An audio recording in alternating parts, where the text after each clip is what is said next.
to the south and the southeast at the moment, it's pretty gruesome. And the mountains all around here are cloaked in cloud. Mark Scape and I had a look at the forecast because I want to share the blame here a little bit earlier before he went down to do the pit walk with you, and it said an awful lot about showers in and around. In fact, it was continuing through to tomorrow morning. 30 seconds. So to your point, Jess, they're going to have to do pretty much a day's work in 30 minutes now, assuming they get some dry running. So they need to try and compact what was lost this morning from practice one into this second practice session and go like crazy. So at the moment, it is a mostly dry. I reckon 7/8 of the track out there is dry. The fringes are still a little bit iffy here and there. So they're going to have to push on very hard in order to be able to learn what they can while they can, because they may need to carry all of this knowledge over tomorrow if there's a compromise in the weather tomorrow morning for practice 3. So the second practice session now, event 8, Virgin Australia Supercars Championship, the Watpac Townsville 400. We're on the Reid Park Street Circuit, and our 11th visit to this beautiful location. And thanks to Virgin Australia, let's unpack a little bit of the detail around this racetrack now and share some of the great attributes of this track, which has an average speed just over 140 kilometres an hour, but it's not the speed here, it's where they do it and how they do it. There's some great locations here. The front straight's good for about 255 kilometres an hour, pending the wind direction. Not a lot of breeze out there at the moment.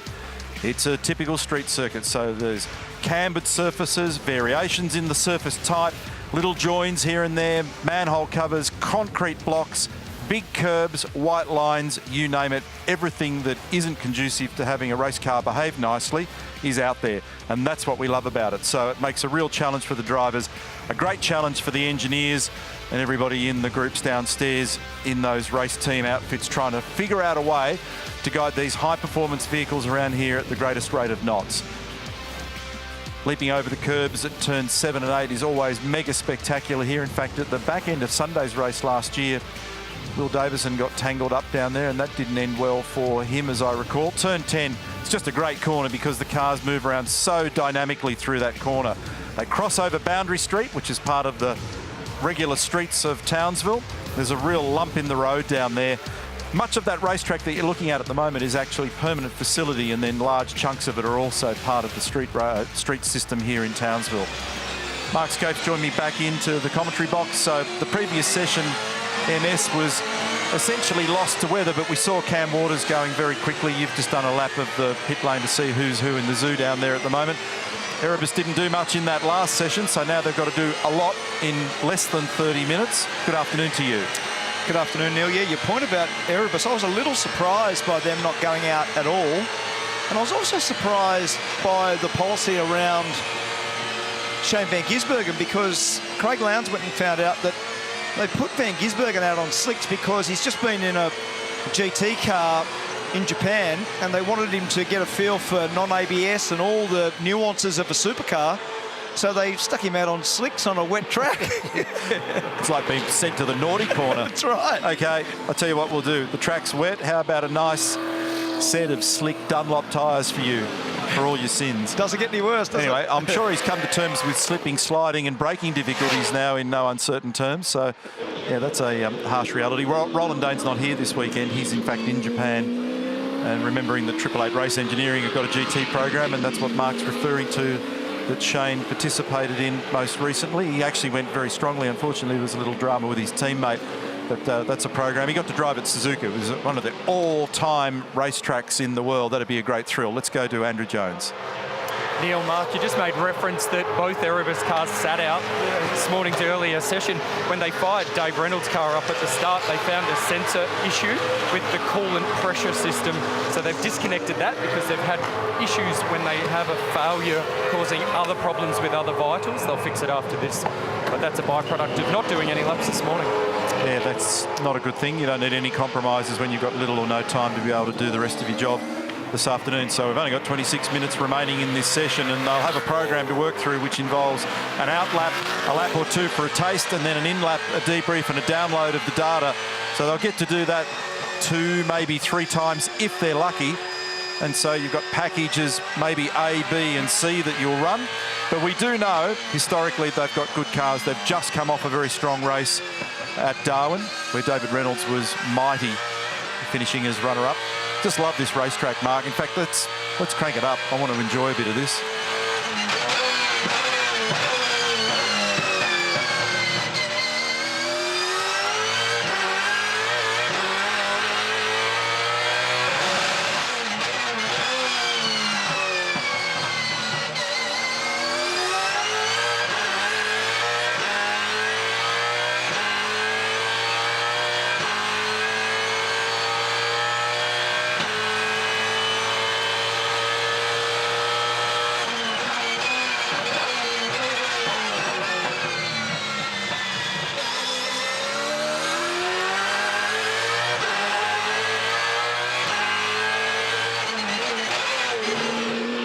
great images from inside the Penrite Racing entry. And what's really impressive is he didn't drive in the last session. He's driven out there now. His first flying lap is second fastest. Yeah. So anyone that doesn't think that David Reynolds gets on top of stuff fast, that is a very, very good job.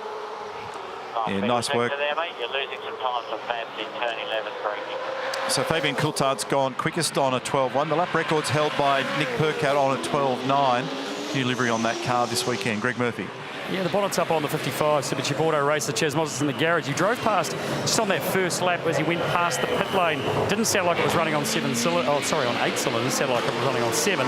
They're in under the bonnet at the moment. They thought it might have been still hadn't warmed up and got to the operating temperature correctly, but the bonnet's up and they are looking under there to try and isolate. The computer is plugged in over the other side. They're just going through diagnostics of it at the moment, so we'll see what happens. Thanks, Greg, for the update. So Fabian's the quickest man at the moment on a 13.17 from David Reynolds to Mark's point. Great start to the session on a 13.2. He's only 4/100 slower, so he's just jumped straight out there, got on with the job. I spoke to him last night when he was sheltering from the rain when we did trackside down at the Strand here in Townsville, and he doesn't have an explanation for the strength of his performances at Darwin other than he just likes it. We talked a bit about how you click with certain places. James Courtney wasn't clicking there a moment ago, just clumsily jumping over those curbs. Carpinteria Fuels on the car this weekend. Little livery changes. We're looking here at Ryan Walkinshaw, one of the co-owners of the team, together with Zach Brown and Michael Andretti. And that's the livery I spoke about earlier for Nick Percat as well. Elite Roads on the car this weekend. And his teammate Tim Slade is actually all the same livery, but in physically different chassis. Now that's a monstrous lock-up. Had both fronts lit up at one stage, full smoke signal spec. And then the right front lit up, and then eventually he's released the brake and gone down the runoff. Lee Holdsworth ran wide earlier today on the exit of turn 6. It was diabolically slippery out there when the whole thing was wet and shiny earlier in the day. A couple of guys got caught there. Tim was one of them, and so was Lee. And Nick Percat with Elite Roads on the car, he was lucky to have an Elite Road where he went off going into turn 13.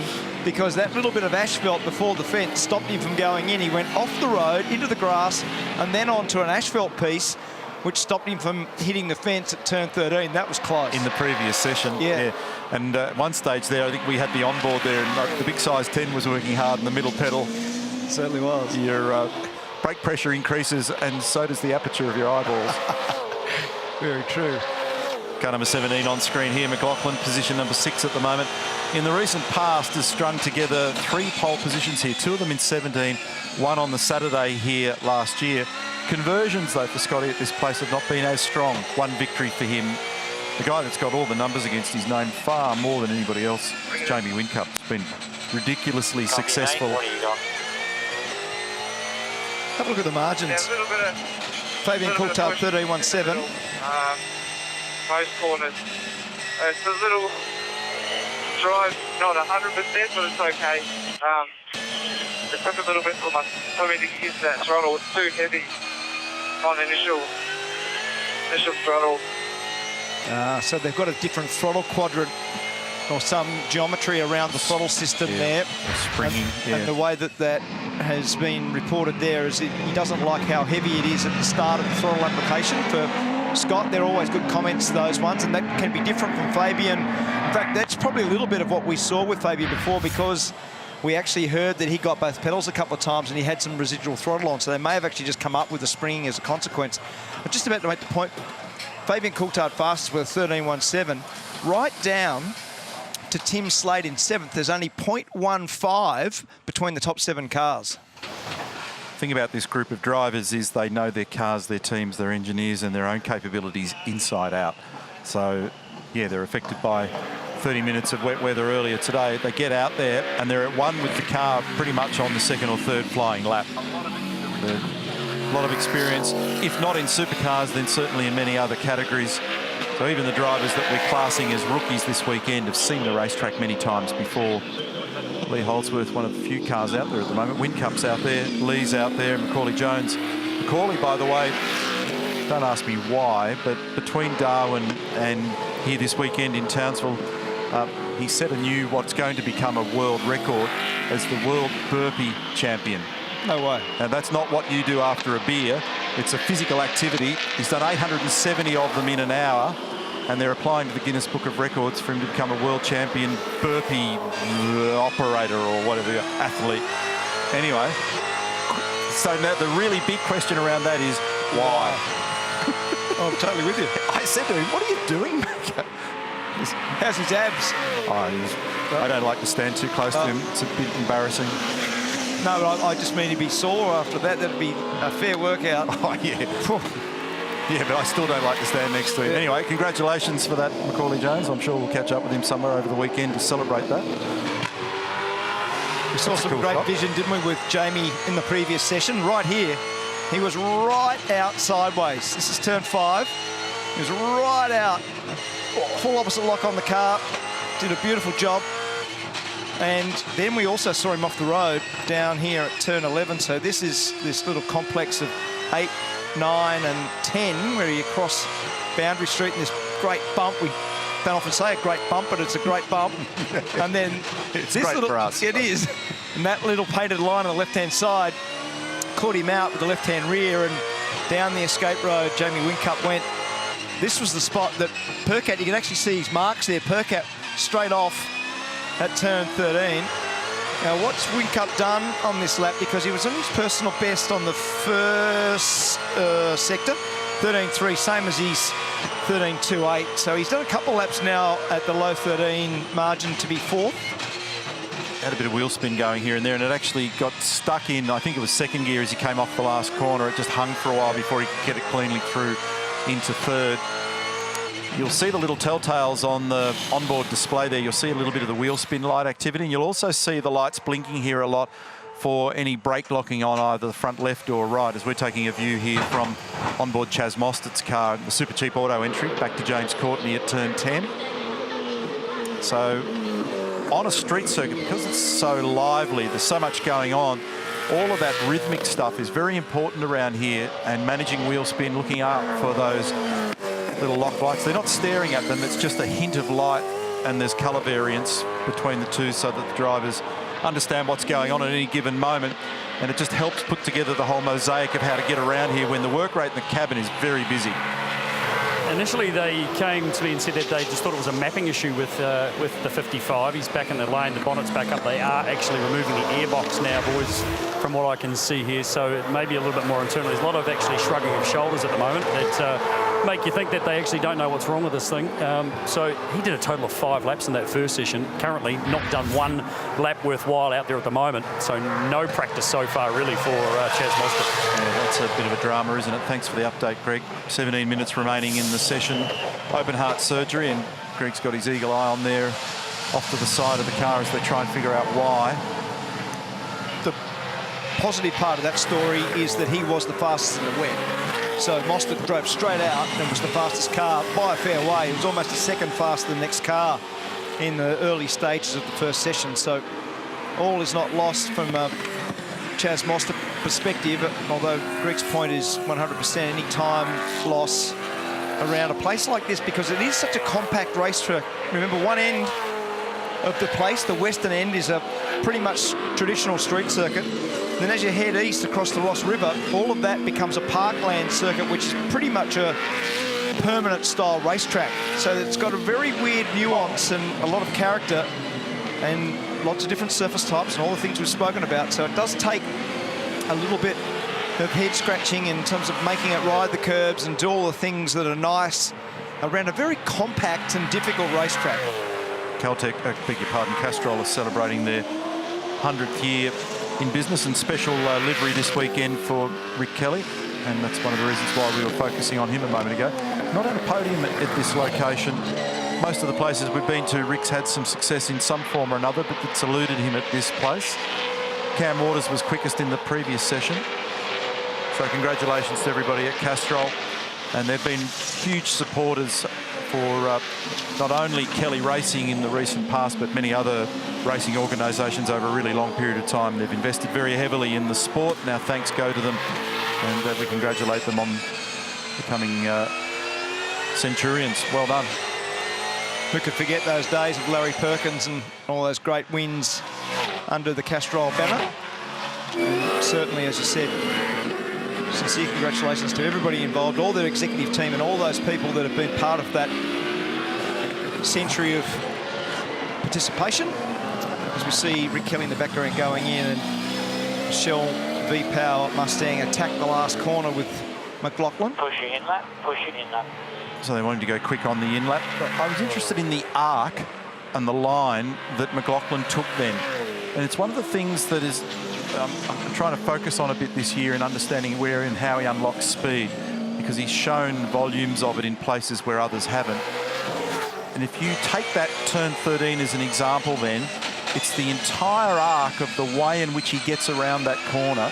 Yep. You look at the way he got the car at the corner then, had a tiny little bit of yaw, a little bit of slide from the minute he turned it in, and he keeps the momentum up right on that grip edge to the very, very last millimetre on the exit of 13, and the rolling speed in the mid-corner is impressive. He's got a technique and he's got his car working well in that regard, and his splits around the track reflect that, don't they? Totally, and I think it's two things. There's a technique that you just explained in terms of the corner profile and the way he approaches the corner, but it's also a lot about the car setup and what he wants from the car. And that car is very nervous on the way to the corner. It's almost on the verge of being too oversteering. Yeah, and I reckon that on occasion, that's the pain that Fabian suffers, because the team migrates to the setup, because your team always typically does, to whatever the fastest thing may be. Yep. And you know what it's like. When you've got a car that's right on that teetering edge, that's a pretty spooky place to live, because it's right on the edge of the razor blade. Absolutely. And street circuit, make a little mistake and you fire into one of those 4-ton barriers pretty quickly. And that's the engineering group inside Shell V-Power Racing. Your crazy mate that sits next to you on the host desk, he had a little bit of that going in his preferred setup. Yeah. He liked the idea of living wildly on the edge with the back of the car a little bit spooky. Here's a great image, James Courtney. Now, getting this part right is a great art. So in order to change the shape of the corner and keep the rolling speed up here, you've got to use curb. But might sound fine and dandy from the commentary box or the lounge, but you try doing it guiding in the car in there at a huge rate of knots in the closing speed. Mark's looking at the track map for the numbers, but try to get this arc right so that you get the left side wheels just inside the curb and then not do what just happened to Scotty, which is then use it as a ramp in the middle of the corner where it flicks you back up again.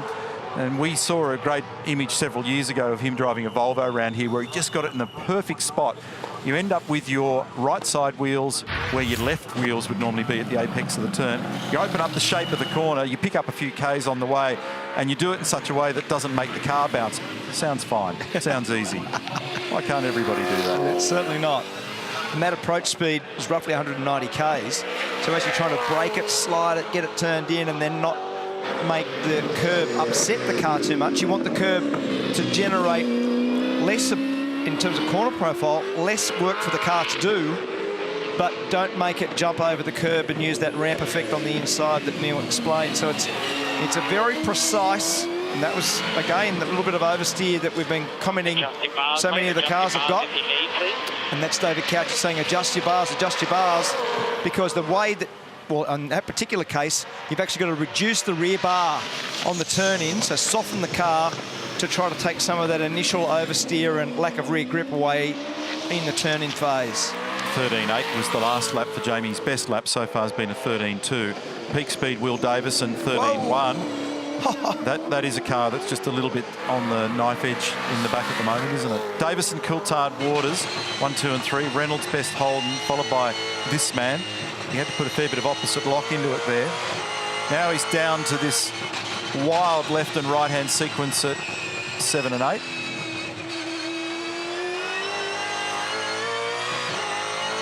That's got not a little bit too much oversteer, it's got a lot too much oversteer.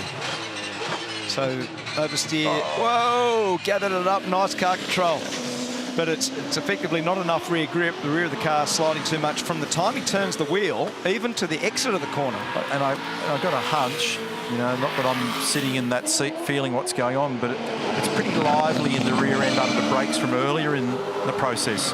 So as you go through braking, entry, apex, exit, it actually disconnects before he gets to the end of the braking sequence. Yep. Or it starts to. That's what it looks like, doesn't it? Yeah, hard to eyeball engineer from afar, but it kind of looks like it's got that disease.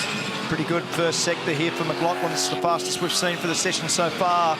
We'll give you the second number in a minute, because this in the second sector is about a tenth and a half slower than the best second sector, which is actually Cam Waters. And then his teammate, Fabian's been better down at turn 11 in the early part of practice here, practice 2, than Scott. So let's see whether he can get this final bit done. Neil was talking about the profile and the way he gets at that left hand of the final corner. And this will probably put him to the top, and it does, with the first car under 13. So a 12.93 for McLaughlin. And that is exactly the lap record number. Nick Percat's done a 12.93.11. He did it last year. In fact, Scott owns the quali record here. That's an 11.9. It's another second further up the road. That'll be pretty lively, watching a lap that's good enough for another second around here. That'll be very condition dependent. Ludo Lacroix. His rapport with Scott is very good. Here's young Jack LeBrock. We've got this mad new camera that sits under the Holden Lion emblem. There you go, on cue. That's basically right in the centre of the front grille.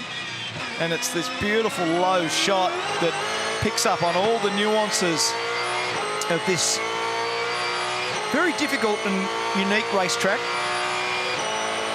Now, it might be just foggy memory, and obviously the community here went through awful trauma back in February, where sadly lives were lost, livestock lost, terrible damage to property. And one of the things we love doing is to come back and bring the circus to town and celebrate something positive. And there's a great feeling in this community around here, and there's a lot going on year every time we come back. But to the point about the racetrack, I reckon as a result potentially of what happened earlier in the year, do you reckon it's bumpier out of 9 through 10? Boundary Street looks pretty lively to me. It might just be foggy memory. No, well, I think you're right, but I think most of it actually comes from it being a main road. So it gets a lot of usage. So the two roads, Charters Tower Road and Boundary Street, are the two primary parts of this sort of western end of Townsville CBD. So I think what you're seeing is the usage. So trucks come across that all the time. It's actually got more of a crown by the look of it, doesn't it? I agree with you. Well, there's been a couple of the external shots. Doesn't seem as bad when we jump on board, but it never does. Yeah. But when you look from outside, some of those shots, cars, they don't look at all like they'd be comfortably flat through there. If you had perfectly new tyres and great balance, you might do it. But I reckon everybody else, you're not going to see a flat line on the throttle trace through there. That's right. Good to see him back out. Hey boys, Chaz Mostyn's back out on the track and reporting that the engine is now running fine. He's got very few laps under his belt. They changed the ECU and also all the ignition packs. So each cylinder has a separate ignition coil, and they changed them all, so they don't actually know which has fixed the problem, but it is running okay. Well, that's great news. Gets him out there and gets him on with the job. At least he'll get a read. Rick Kelly, by the way, has come up to 5th. Got 100 on the car this weekend, celebrating that Castrol anniversary. So good news for Chaz Mostyn. Tim Edwards is not here this weekend, so owner Rod Nash is looking after operations. Tim's young fellas are at the Hatter Desert Rally in northeastern Victoria this weekend, so that's a big gig for the Edwards family, so we wish them well. Think about doing that yourself? I'd pay for your flight. Yeah, once upon a time. 333 celebrating the 3-3 support of Shell V-Power Racing this weekend. 400th race on Sunday. Mark's trying to press the case here at me riding again. I don't reckon that's going to happen in a hurry. But good news for Fabian last night. That'll also be good for him for the balance of the season mentally as well, to know that he's got his deal secure. He's second in the championship at the moment. Couldn't ask for much more than that. If I bought you a Vespa? I'll put you on a Vespa and do that. But that would be your go, I reckon. Nothing short of a lot of money. And I mean a lot. Everyone's got their price. So Fabian on screen is sitting in 4th position. 3-3s that's on the bumper bar on the front of that car, by the way, is an Australian-owned company. They're also celebrating 100 years. There's a lot going on this weekend. There is news everywhere. Holden, Red Bull, Triple Eight have all cuddled up again for a few years down the road. We've got McLaughlin and Coulthard staying in the game. Shell V-Power Racing. Castrol 100 years, 3-3s 100 years, and quite a few special milestones for drivers as well. It's a bit of mid-season madness, lots of announcements to make. And Michael Caruso stepping in as the super sub this weekend for Richie Stanaway. He did a really good job in the first session. Michael Caruso ended up 6th for Boost Mobile Racing, so Richie's still got the injury sustained from the open wheel accident many years ago, and he's got a problem with his neck. We've seen Chris Pither replace Richie so far for GRM. And this is Caruso's crash here last year. Remember this when he hit that tyre? Oh my God, that hit hard, didn't it? And it was Anton De Pasquale in behind him there, and he got the tyre bundle very hard, Michael. So for those of you that are fans of the ultra-fast gear change, Michael's back. Yeah, ultimate athlete, wasn't it? Or industrial athlete. Yeah. So, what an appropriate sponsor. Yeah. Industrial strength downshifts, that's what they were. Sorry, I just dropped you there. Sorry, there's a wall down there that we were trying to get to that's been put in now. Thank you, Brian. That's got a little shot now of a mechanism to try to stop that. And so if there was a carbon copper year on year, you're going to meet the concrete this year instead of the tyre bundle. Thanks for that, Mark. Yeah, okay. But anyway, we get the idea.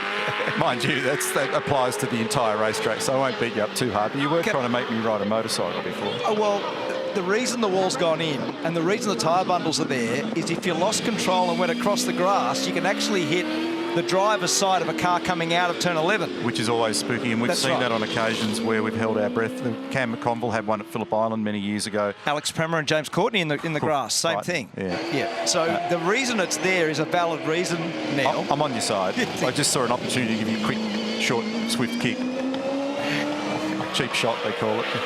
This is a different car for Tim Slade this weekend. So car number 14, all presented in the same manner.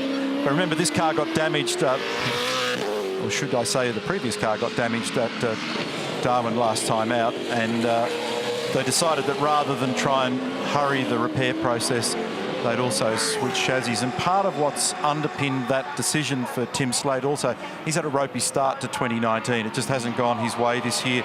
So there's a little bit of a confidence build play going on here as well to see whether or not they can just shake him out of that zone, rebuild some confidence, get him to do what we know that he's capable of doing, because we've seen some great results in years gone by. Jack LeBrock. Was it last year that he had the big crash up at the western end against the fence? Yes, Jack LeBrock. Remember that? Yeah, he tangled with Will, I think.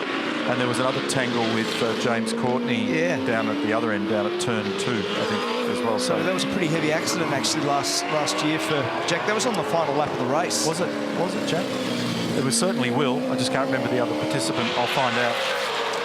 So we just showed you a little while ago, just under the Holden emblem there is that camera on board. Actually, just looking here, because if I read my own notes, it'd be handy. It was Golding.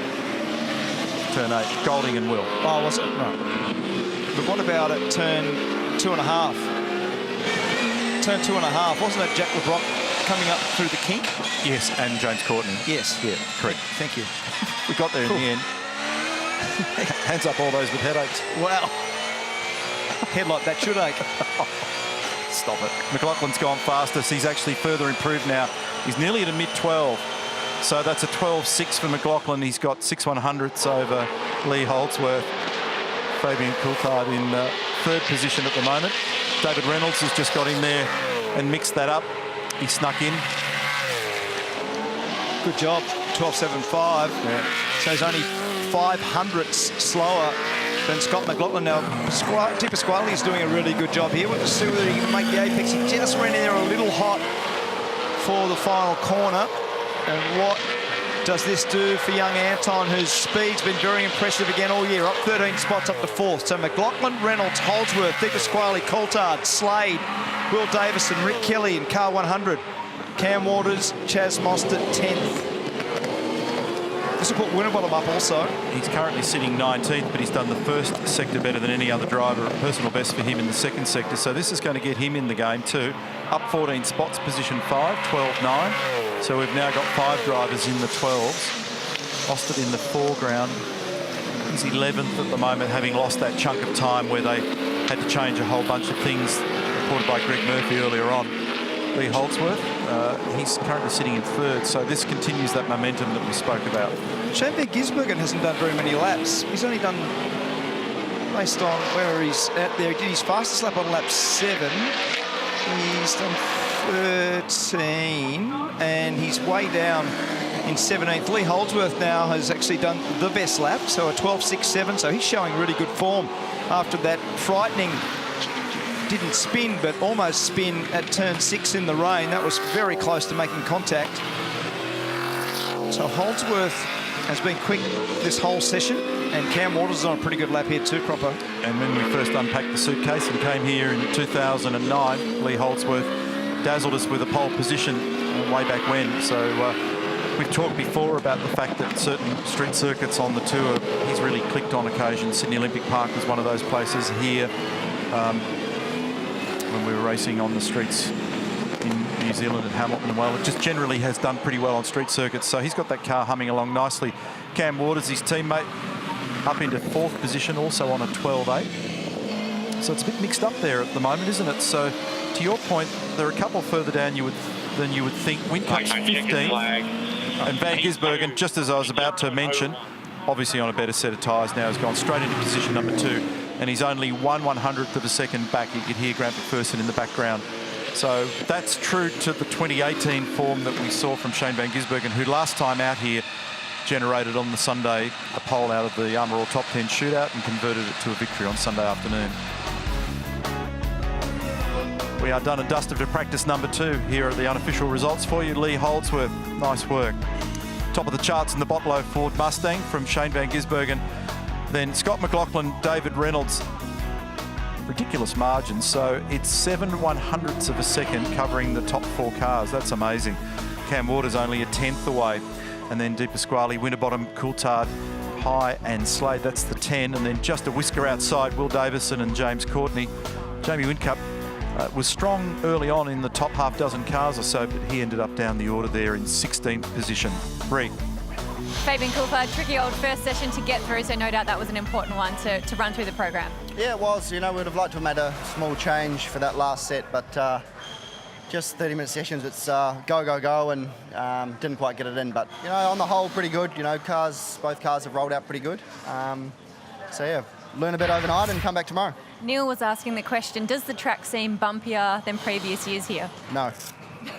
There you go, Neil. No, thanks, Babs. Well, not for me, anyway. Lee Holdsworth at the top of the timesheets, mate. Always nice to see your name and lights at the top of any timesheet in V8 Supercars, isn't it, mate? It is.